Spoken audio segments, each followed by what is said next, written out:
Amigos de Revista Poder, bienvenidos a un nuevo capítulo más acá en nuestro canal de YouTube. Les cuento que hoy les traje invitado a una persona que muchos conocemos. Ella es Marta Lucía Ramírez, ex vicepresidenta de Colombia y ha estado en varios roles en el área política, a quien le agradecemos y le damos la bienvenida acá a Revista Poder. Con el mayor gusto, qué bueno estar acá con Revista Poder.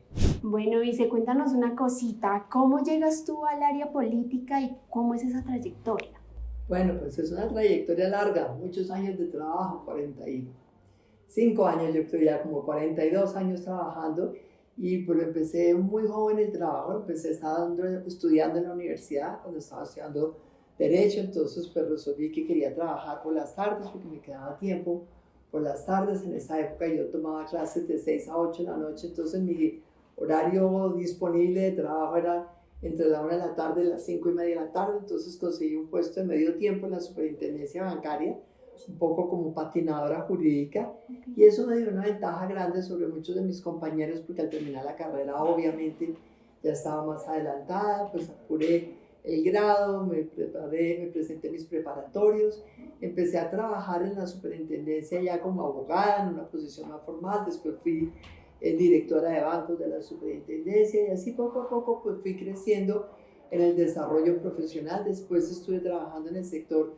privado, fui asesora jurídica del doctor Luis Carlos Sarmiento Angulo durante unos años. También estuve allí como miembro de varias juntas directivas de los distintos bancos y entidades de ese grupo, y siempre tuve como la inquietud de, bueno, el sector financiero es muy importante, era lo que conocía, pero yo decía, al final el sector financiero es como una correa de transmisión que trae recursos para el sector real, para la economía, para las personas, y obviamente que obtiene también sus depósitos del sector real, de las personas. Entonces me interesa más conocer el sector real, y estaba como explorando allí esa posibilidad cuando de pronto en ese momento pues me ofrecieron la presidencia de ANIF. ANIF es un gremio muy importante, hoy un centro de estudios. En ese momento era el gremio de los bancos privados. En esa época Colombia tenía pues más de la mitad de los bancos estaban intervenidos por el gobierno, los había intervenido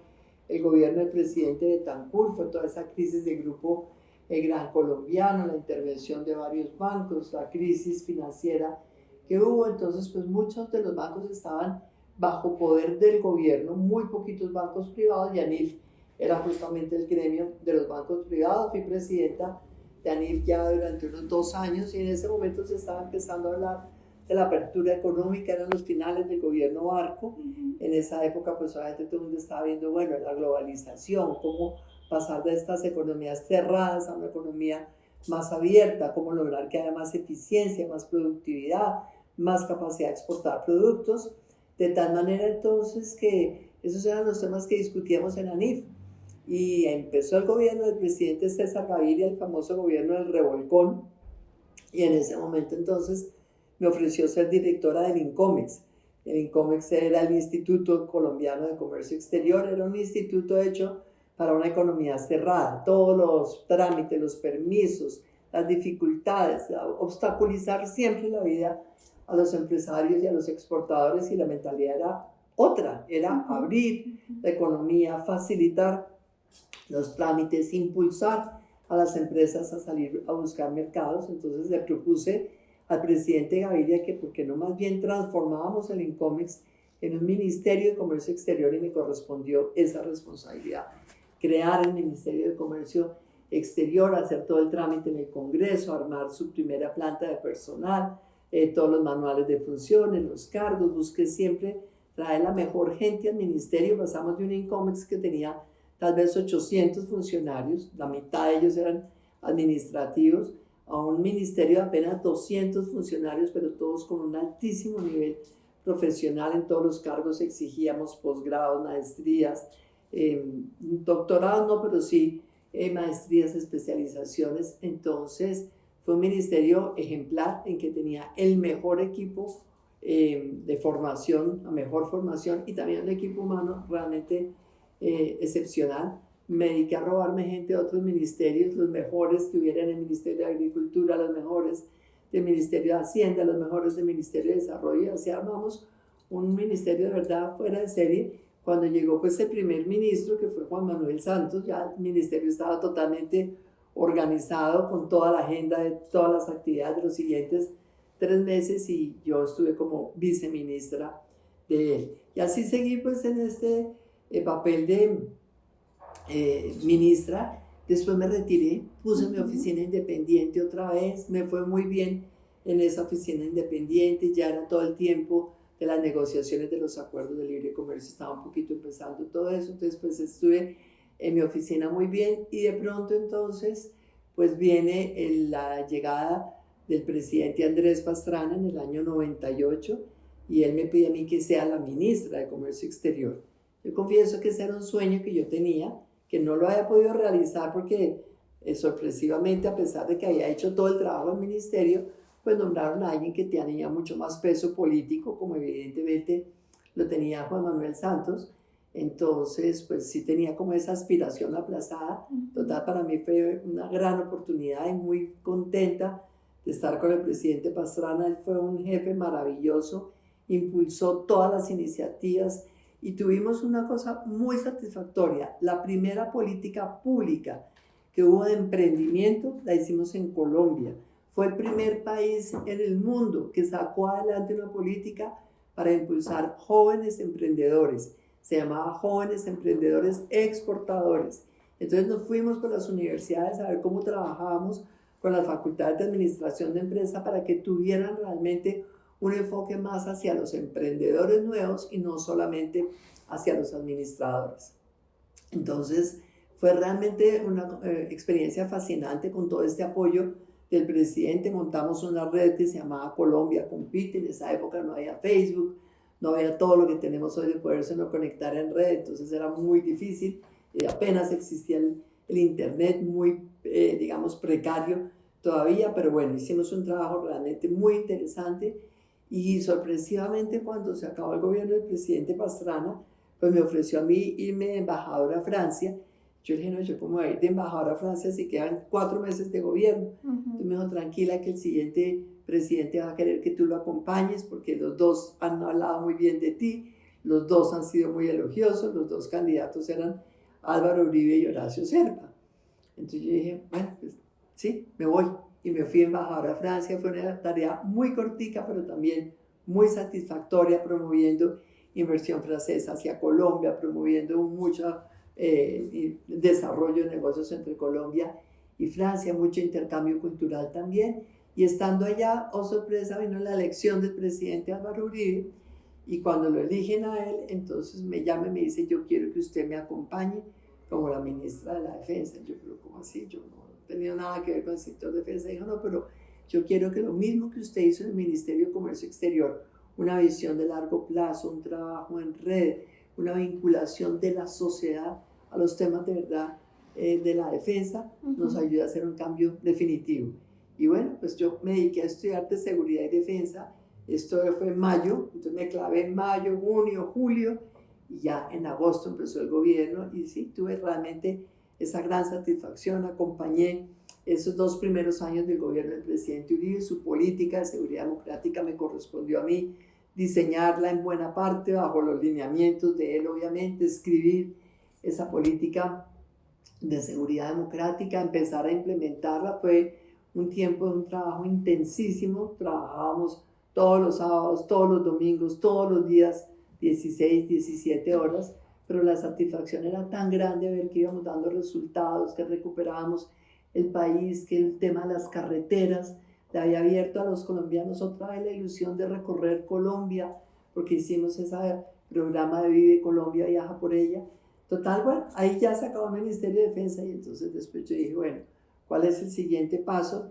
Y dije, pues voy a poner mi oficina. Puse mi oficina, me volvió a ir muy bien, económicamente me fue muy bien, pero de pronto dije, ¿cuál es mi motivación en la vida? Mi motivación en la vida no es hacer plata. En eso me he equivocado, porque ya uno cuando llega a esta edad dice, ¿por qué no me dediqué un poquito más a guardar plata y a hacer plata? Okay. Pero bueno, dije, mi motivación no es solamente hacer plata, mi motivación es cómo le puedo servir a este país, cómo todo esto que he ido aprendiendo le sirve más a Colombia. Y fue cuando tomé la decisión de meterme a la política, y ya eso es otro capítulo distinto, difícil, con tropiezos, con dificultades, pero también obviamente siempre con la satisfacción de ser coherente, de buscar en cada paso algo que le sirva a nuestro país y que realmente contribuya a cambiar esta sociedad.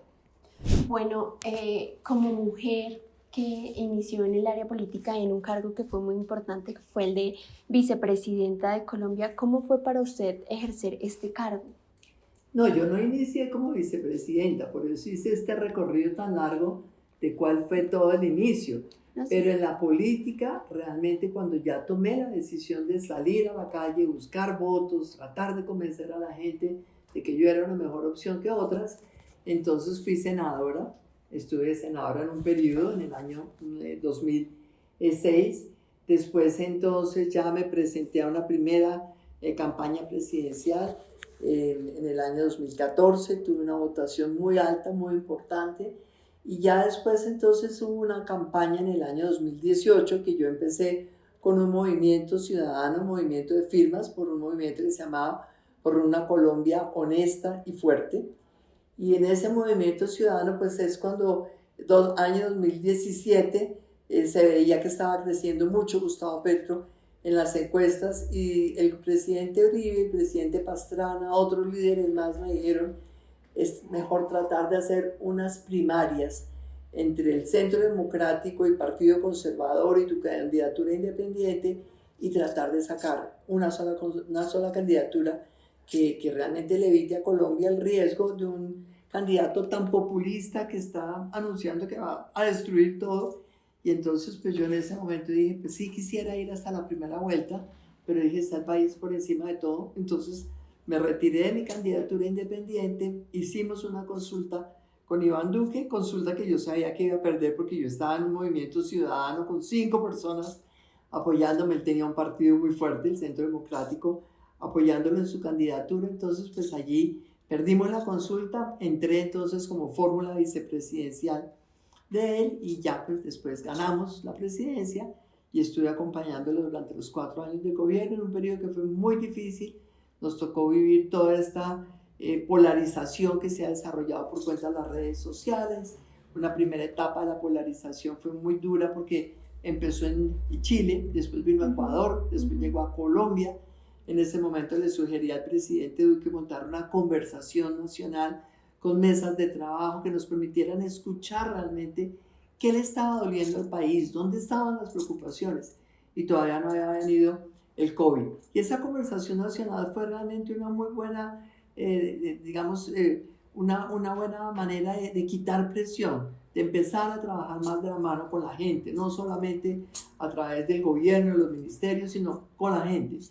Pero después vino el COVID, año 2020, muy duro fue ese año, muy duro. El presidente, todo el gobierno trabajamos muy fuerte, pero claro, era una situación totalmente inesperada, absolutamente novedosa.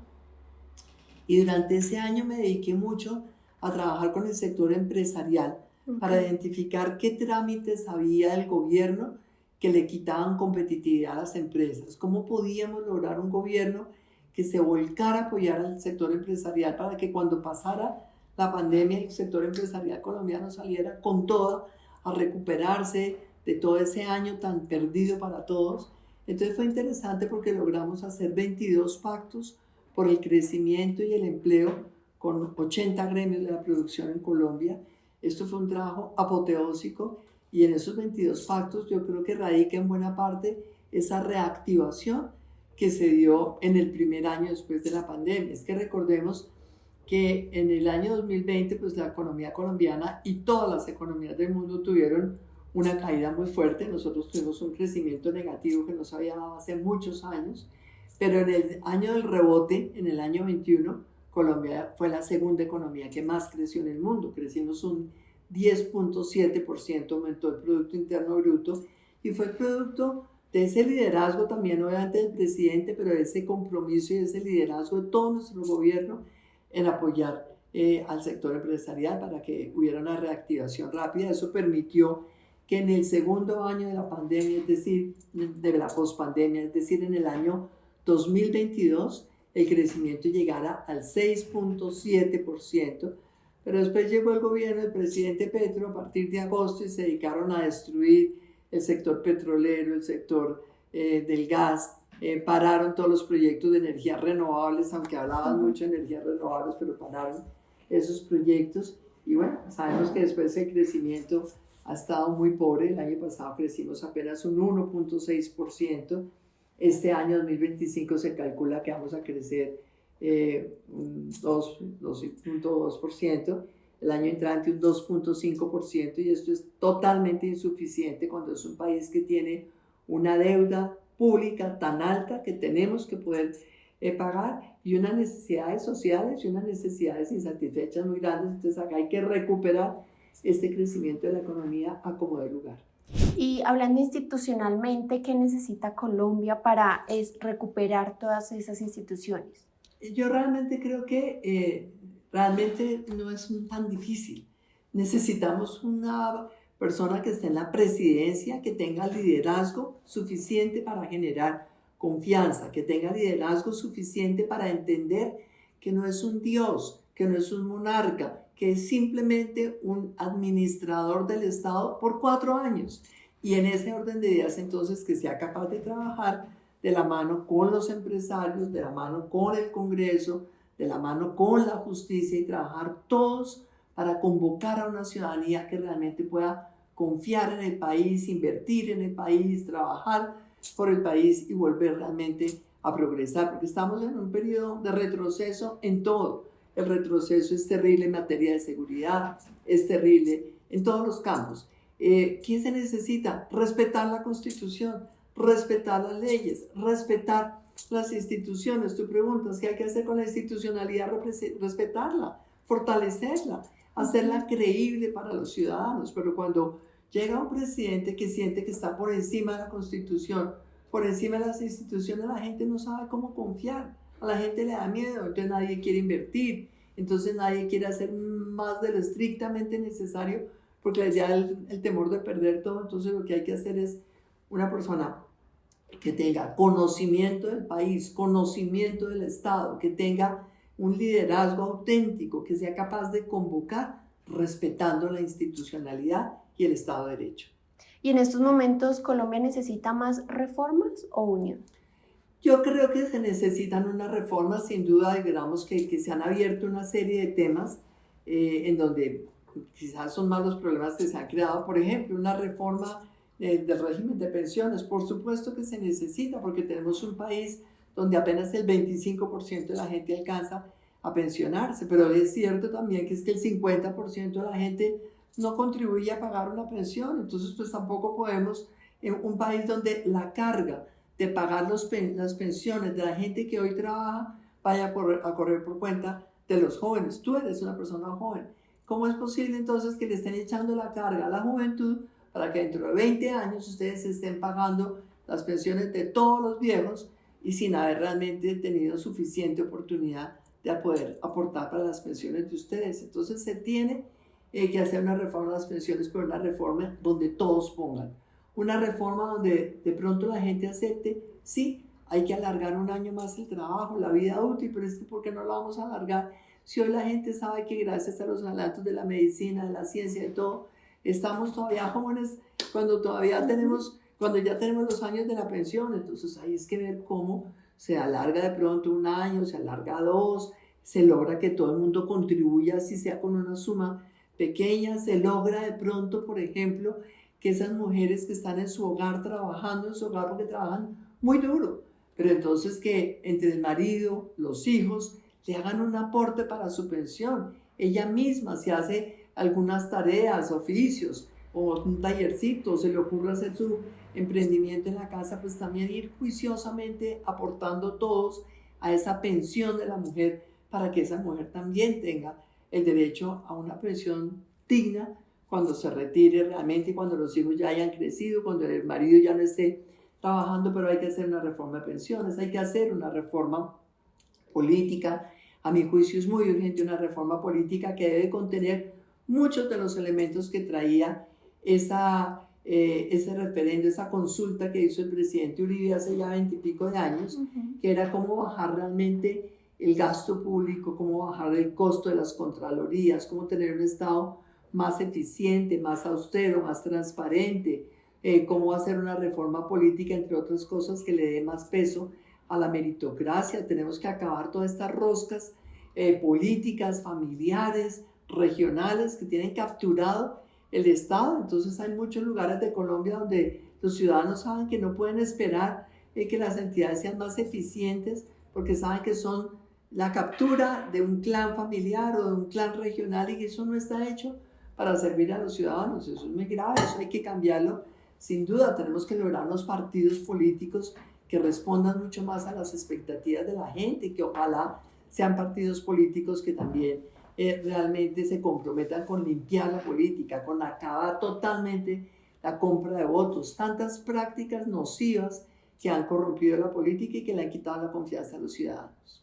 Hablando de confianza y oportunidades hacia los ciudadanos, vámonos un poquito hacia las mujeres. ¿Realmente sí se les está dando la oportunidad a las mujeres de que participen en el área política?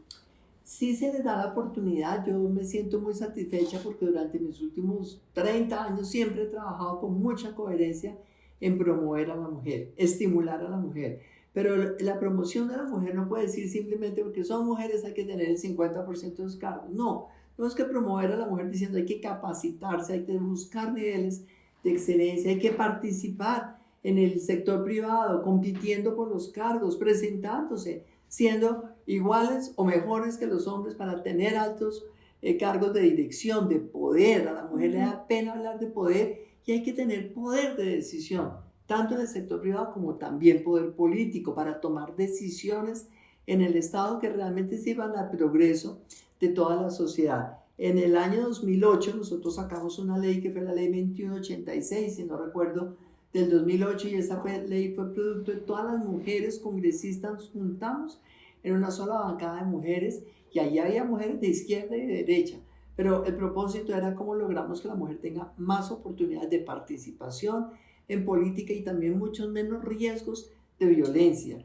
En esa ley, por ejemplo, logramos que la violación fuera un delito que se investigara de oficio, no porque la mujer ponía la denuncia, porque es que antes había la concepción absurda de que si violan a una mujer, eso no es problema de nadie, eso es problema de ella, no señor, es problema de la sociedad. Es tan grave como cuando matan a una persona. Son delitos que no se pueden dejar, es simplemente que si la mujer va y denuncia o no. Entonces logramos eso. Pero también después ha habido muchísimas reformas legales que hemos sacado adelante precisamente para que la mujer tenga esos mayores espacios de formación, de educación, de participación y de poder alcanzar los niveles de liderazgo y de poder. Y en el gobierno Duque, cuando toda esta pandemia fue tan dura, nosotros también hicimos cosas específicas porque hay muchas mujeres que son cabeza de familia en Colombia. Más del 40% de los hogares, tal vez un 44%, hoy tienen a una mujer como la cabeza del hogar, que es la que provee los recursos al hogar. Entonces lo que hicimos durante la pandemia fue darle un subsidio a los empresarios que le mantuvieran el empleo de las mujeres que trabajaban, porque nos daba pánico que en ese momento de la economía realmente en una situación tan crítica, había gente despidiendo trabajadores, entonces necesitamos conservar esos empleos de las mujeres. Entonces yo creo que uno siempre tiene que estimular el crecimiento intelectual, académico, la preparación, el liderazgo, el conocimiento, la ética en las mujeres, pero también hay momentos en que se necesita que haya un refuerzo desde el Estado para lograr que a las mujeres se les tengan en cuenta también muchas veces esas circunstancias que son tan difíciles como cuando les toca a ellas solitas sacar adelante un hogar con 2, 3, 4 hijos porque las dejó tiradas el marido, que es algo que lastimosamente sucede con tanta frecuencia en Colombia. Es correcto, pero para eso creo que es necesario hablar un poco también del tema de la seguridad. La seguridad en Colombia se ha visto un poco como dañada por tantos problemas que hemos tenido y más que todo en regiones alejadas de Colombia.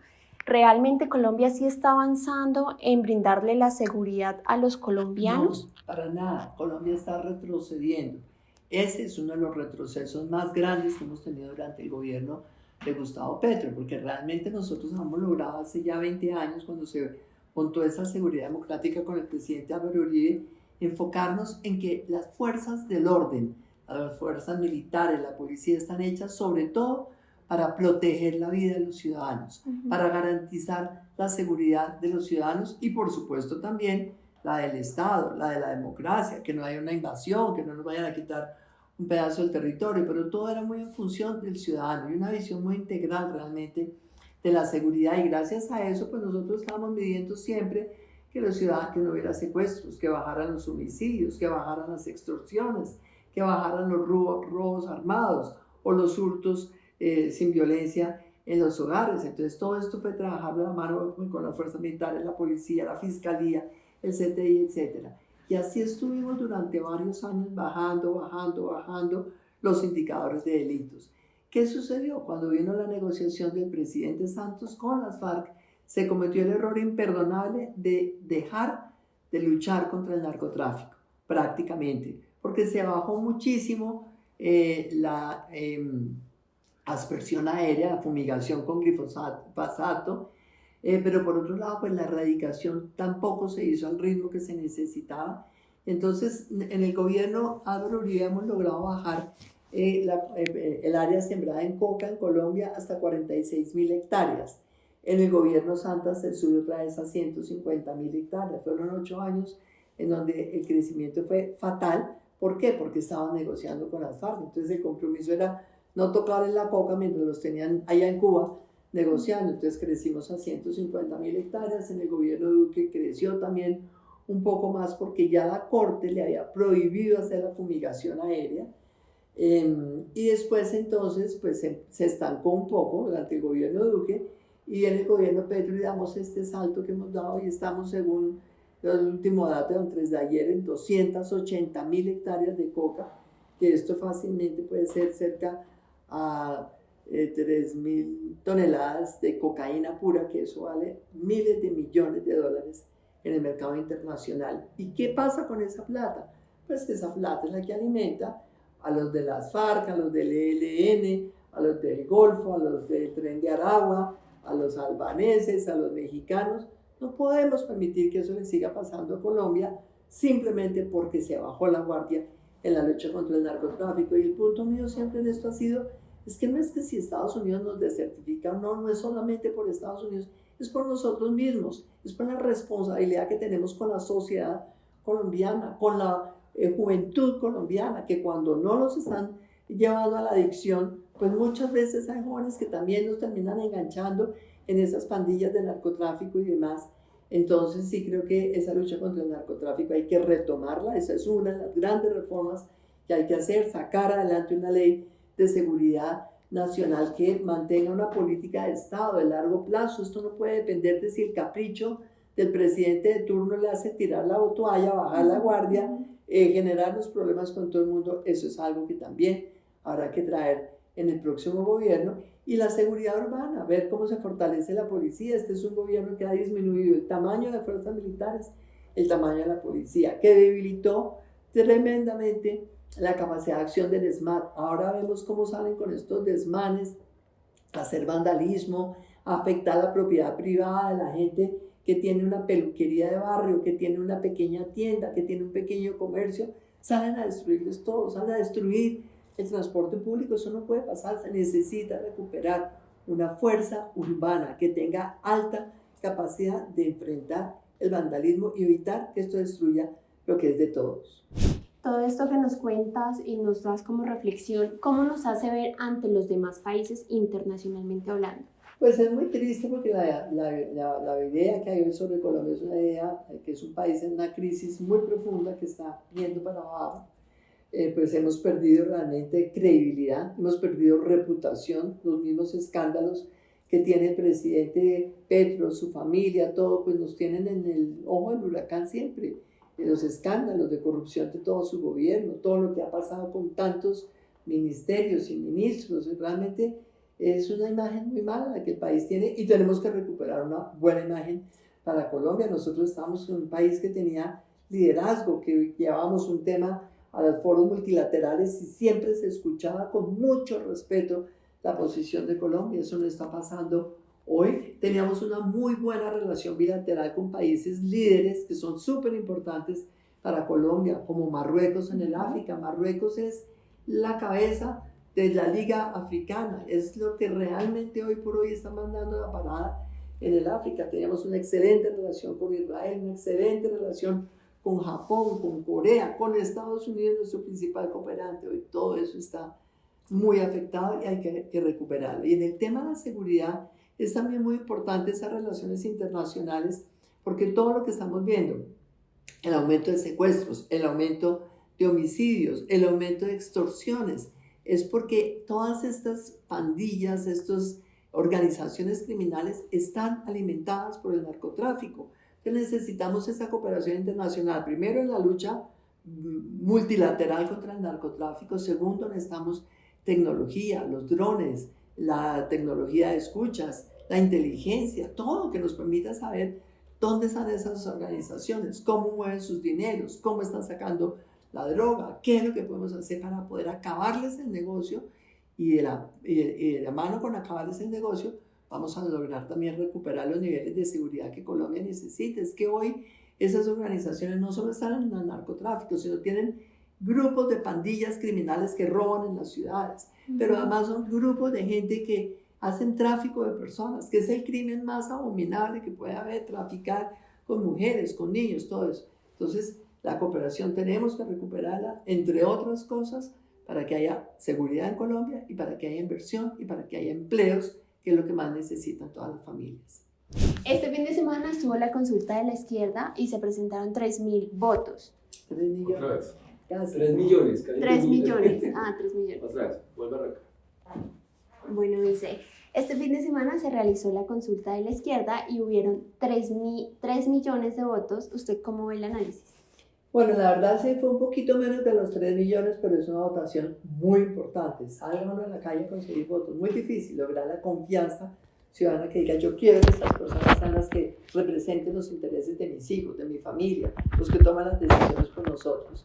Luego yo creo que es un mérito sacar 3 millones casi de votos cuando hay un gobierno tan desprestigiado, con tantos escándalos de corrupción y una situación de los colombianos que se deteriora todos los días más, sobre todo que se deteriora para la gente más necesitada, por ejemplo, en el campo de la salud. Todos los días recibo llamadas de gente de verdad humilde diciéndome, por favor, ayúdeme a conseguir una cita médica, por favor, ayúdeme que llevo 6 meses pendiente que me den una cita, que me den un medicamento, eso no me pasaba antes. Entonces, pues sí, me parece que es meritorio conseguir esa votación, pero yo creo que todo esto pues es un proceso político normal.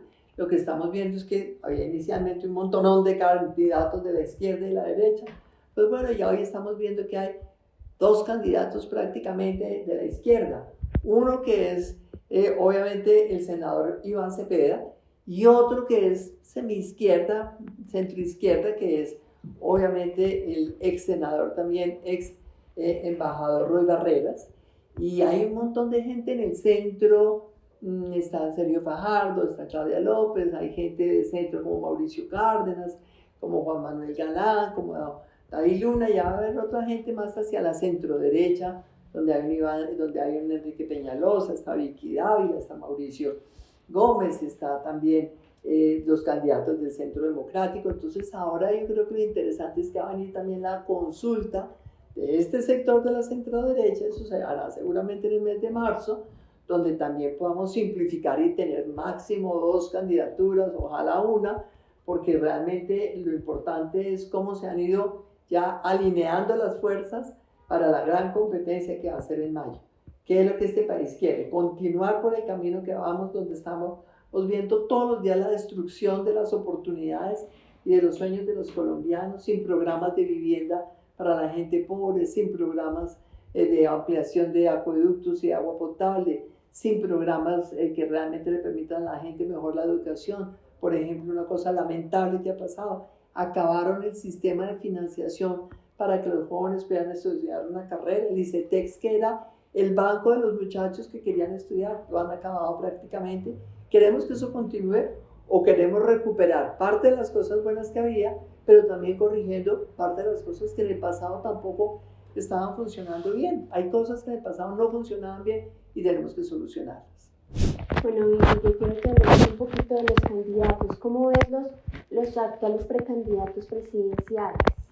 Pues como acabo de decir, hay todavía tal cantidad de candidatos y precandidatos que es simplemente una cosa de ir mirando uno propuestas. Los colombianos tenemos que entender propuestas, y cuando alguien sale y dice, yo voy a hacer el mejor programa de vivienda para los colombianos, uno tiene que ver, bueno, ¿qué tanto esta persona me genera confianza en eso? En el pasado su trabajo sí se preocupó por conseguir más recursos de financiación para la vivienda social de los colombianos, o será que en el pasado sí se preocupó por los temas de la tierra, el uso de la tierra, cómo facilitar realmente que haya más construcción en las ciudades, pero también que haya más sostenibilidad, estimular de alguna manera a todos esos constructores que hacen construcciones sostenibles, o el que dice yo voy a ofrecer el mejor programa de educación para que todos los muchachos puedan ir a la universidad. ¿Qué es lo que ha propuesto? Que tenga de verdad cifras, data, con experiencia, con trayectoria, que uno diga, sí le creo a esta persona. Todo eso es lo que se va a decantar. Yo creo que estamos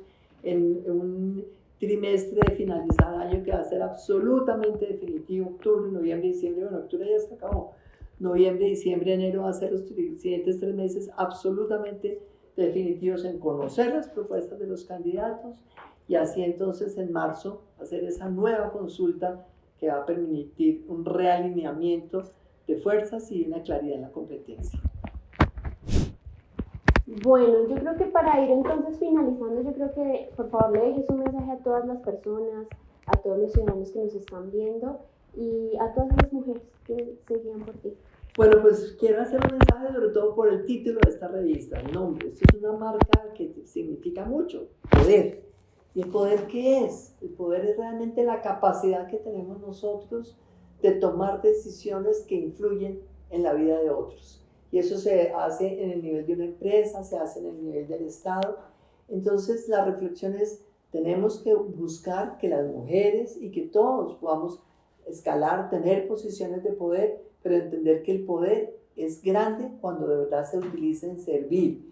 El poder grande no es el que se utiliza viendo cómo acumulo yo más riqueza, o cómo beneficio solamente a mi familia, o cómo puedo entonces mandar más porque soy el presidente de la República. No, es cómo el poder se utiliza de verdad para trascender, para servir a que la empresa crezca, pero que también sus trabajadores crezcan con ella, que las personas que llegan a una empresa hoy, dentro de 2 años, hayan podido florecer, porque los capacitan, porque los estimulan, porque los desafían, porque los ascienden, porque les dan oportunidades. Entonces es esa responsabilidad de que el ejercicio del trabajo que uno desarrolle realmente tenga un impacto muy positivo sobre las empresas, sobre el Estado y sobre la sociedad colombiana. Que Colombia en el futuro sea ese país que todos queremos, un país próspero, un país desarrollado, un país seguro, un país emprendedor, un país educado, un país incluyente y un país que sin duda tendrá la paz. Ese es el diamante que queremos que brille en Colombia, y que todos los que tienen poder de una manera u otra, todos tenemos poder. Si estamos en nuestro hogar, tenemos poder. Poder en las decisiones que se toman, no es imponiéndose el uno frente al otro, sino es conversando el uno y el otro para tomar consensos que nos permitan decidir lo que nos va a convenir a los dos en el hogar. Entonces siempre entender que todos tenemos algún grado de poder, utilicémoslo bien, utilicémoslo para que Colombia progrese, para que Colombia sirva. Y nuestro poder como ciudadanos, ¿cuál es? Votar. Nuestro poder como ciudadanos es participar. Nuestro poder como ciudadanos es tener veedurías ciudadanas. Hay muchos mecanismos de participación. Es que el poder que ejerzamos todos lo hagamos siempre en función de cómo servimos a los demás y cómo servimos a Colombia. Bueno, pues ella es Marta Lucía Ramírez, ex vicepresidenta de Colombia, que estuvo aquí en Revista Poder, y gracias por este nuevo capítulo. Con mucho gusto.